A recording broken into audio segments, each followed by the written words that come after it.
পশু পাখি গাছপালা পর্বত নদী নালা সবাই মরে যাবে রে আজরাইলের মারণ হবে সোনা বান্দারে।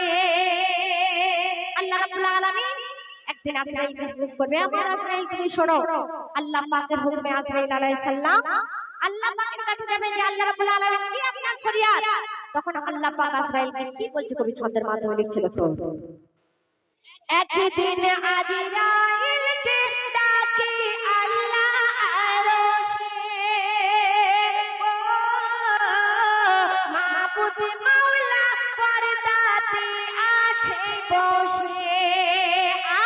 আজরাইল বলে লাব্বাইক আল্লাহ জলিল, ও হাজির আছেন আপনার গোলাম আজরাইল। কি কথা বলবি বলে আমাকে ডেকে পাঠালে, কি কথা বলবি বলে আমাকে ডেকে পাঠালে, সে কথা বলে দাও গো খোদা বলে আজরাইল দেখিব রূহের দলে কত জনে বেঁচে আছে রে আজরাইলের মারণ হবে সোনা বান্দারে আজরাইলের মারণ হবে সোনা বান্দারে।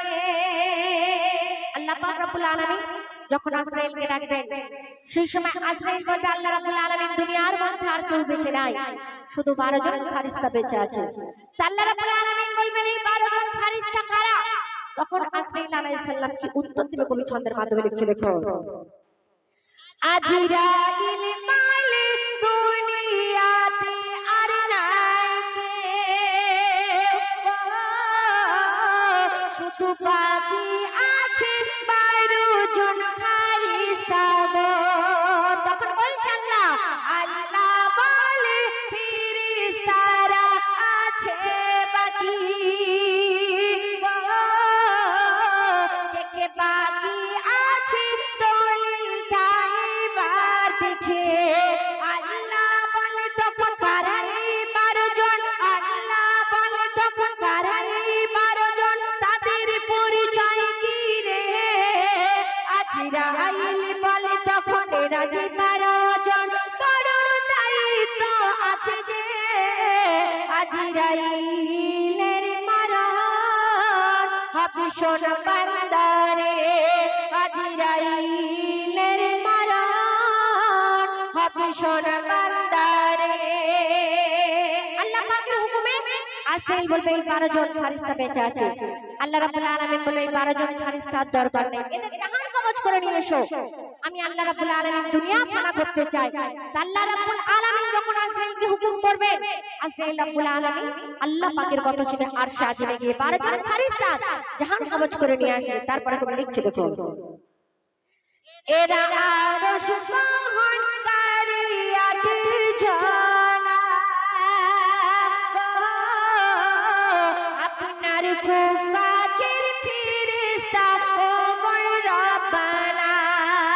আল্লাহ বলছে ওই 8 জনের দরকার নাই আজরাইল গো, নিয়ে এসো ওই 8 জনের জীবন বে। আল্লাহর কথা শুনে গেল আরশ পানে, আল্লাহর কথা শুনে গেল আরশ পানে, সেই 8 জনের জীবন নিল রে। আল্লাহ বলে এবার কি আছে বলো আমার, এবার দুনিয়া ফানা হবে রে আজরাইলের মারণ হবে সোনা বান্দারে আজরাইলের মারণ হবে সোনা বান্দারে। সেই 8 জন জাহান কবজ করে নিয়ে আল্লাহর দরবারে আজরাইল আলাইহিস সালাম আসবেন। যখন আজরাইল বলবে আল্লাহ রাব্বুল আলামিন দুনিয়ার বুকে আর কেউ বেঁচে নাই, আল্লাহ পাক তখন আজরাইলকে বলবে আজরাইল তোমার খাতায় নাম এখনো জীবিত আছে, কারণ তোমারও জাহান কবজ তোমাকে নিজেই করতে হবে। আজরাইল এই কথা শুনে সেই দিন ঝরঝর করে কেঁদে আল্লাহকে ফরিয়াদ করে বলেছিল আল্লাহ রাব্বুল আলামিন আমি আমার নিজের জাহান কেমন কবজ করব, কিন্তু আল্লাহ পাকের হুকুম আল্লাহ বলেছিল আমার হুকুম কোনোদিন অমান্য করা যাবে না। আজরাইল আলাইহিস সালাম সেদিন নিজের জাহান কবজ করতে গিয়ে কি বলছে কবি লিখছে দেখো আজরাইল বলে আর তো কেউ বেঁচে নাই গো, আল্লাহ বলে তোমার নাম খাতায় নাই। কেন? তোমার চাকরির সময় শেষ হয়ে গিয়েছে গো, তুমি মরণ, তোমার মরণ এসেছে। আজরাইলকে দেখলে ভয় থরথর করে, আজরাইলকে দেখলে ভয় থরথর করে, আমি মরবো কেমন করে গো। খোদা বলে আজরাইল এটা দিয়ে আমার হুকুম, এবার নিজের জানে নিজে নাও রে। আজরাইলের মরণ হবে সোনা বান্দারে, আজরাইলের মরণ হবে সোনা বান্দারে। শেষ ছন্দে কবি মনের অর্থ লিখছিল তো, আল্লাহ যখন আজরাইলকে হুকুম দেয় গো, হুকুমের গোলাম আজরাইল রূপায় নিজের হাত নিজের গলাতে ঢুকিয়ে দেয় গো। মরণের যন্ত্রণায় আজরাইল চিল্লায়, তারপর জোর করে তোমাকে মুঠো মেরে, তারপর জোর করে তোমাকে মুঠো মেরে ছিঁড়ে নিয়ে গেল যে মরণে। রহমাতুল্লাহ বলে আল্লাহর হুকুম হলে, রহমাতুল্লাহ বলে আল্লাহর হুকুম হলে সব পেলে যেতে হবে চলে।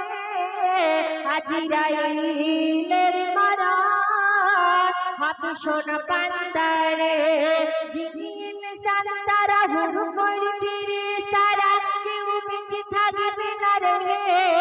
পশু পাখি গাছপালা পর্বত নদী নালা সবাই মরে যাবে রে। আজরাইলের মরণ হবে সোনা বান্দারে, আজরাইলের মরণ হবে সোনা বান্দারে।